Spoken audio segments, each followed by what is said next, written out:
In this video, you guys, we're going to see if we can get some water out of the taillights from the Polo. We already drilled a couple of holes, so I'm guessing it's not really water but more like algae.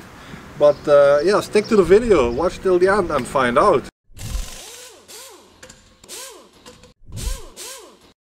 What is up, guys? Welcome back to my channel. My name is Dutch Mike and today we're going to drill a couple of holes in the taillights. As you know, we already did that once to let out some water, but it is believed, or at least Mandy believes, that we have some water in here. If you can see, the entire down edge is a little bit greenish, so I think it might be algae. I can see it here, it is definitely algae, but it's on the inside. But we're gonna drill a hole nevertheless, just to be sure. Yeah, well, if it gets too much algae in it, we can always order new ones. These are not so expensive and pretty easy to replace. As you know, I already made a video out of that. But just to be safe, drill another hole in it. There we go. Yeah, see? It's algae. As you can see, it's some of the plastic is inside now,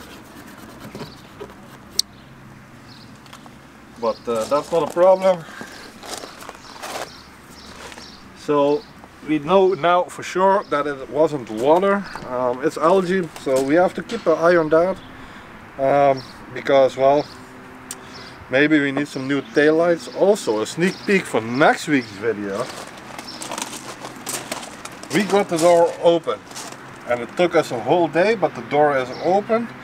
We already went ahead to disassemble the entire inside, and in the next video you will see the replacement of the door lock. So that is gonna be an awesome video. We're gonna shoot it tomorrow. That's why the car is so close to the building, so nobody can see it. So yeah, pretty. We have a lot of work done on this car and doing even more, but it's pretty easy stuff, I guess. So yeah, I hope you will watch the next video. If you like this video, leave a thumbs up, and I hope to see you then. See you later, guys.